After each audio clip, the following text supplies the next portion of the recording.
Më pak se 48 orë nga procesi i votimeve për zgjedhjet parlamentare të 11 majit janë qytetarët ata që do të vlerësojnë ofertat e partive politike përkundër propagandës dhe premtimeve të pambajtura në 12 vite qeverisje të socialistëve me në krye Edi Ramën. Qytetarët janë të mendimit se Partia Demokratike ka ardhur me një program konkret jo vetëm për kategoritë vulnerabël, por edhe për një pjesë të shoqërisë thuajse të diskriminuar nga qeveria, pensionistët. Të pyetur nga syri televizion, shumë prej banorëve të Gjirokastrës e mirëpresin programin e demokratëve, por nuk e mohojnë as zhgënjimin e thellë që kanë përjetuar nga qeverisja socialiste, që sipas tyre i ka braktisur. Ka të thuhet në emigrim ata më ndihmojnë.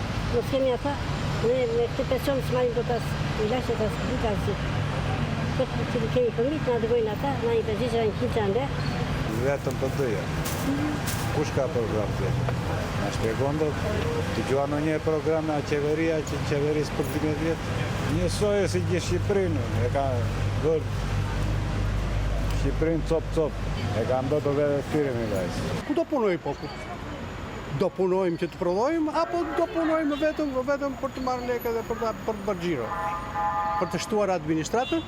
Neve të na rrojnë ata fëmijët, më të poshtë nëna që kemi në kurbete dhe ata kanë punët e tyre, hallet e tyre, fëmijët e tyre, detyrojnë të na hapin 5 lekë që të marrim ilaçet la. Se pensioni të marrim ne nuk na del as për ilaçe, jo të marrim gjërat e tjera.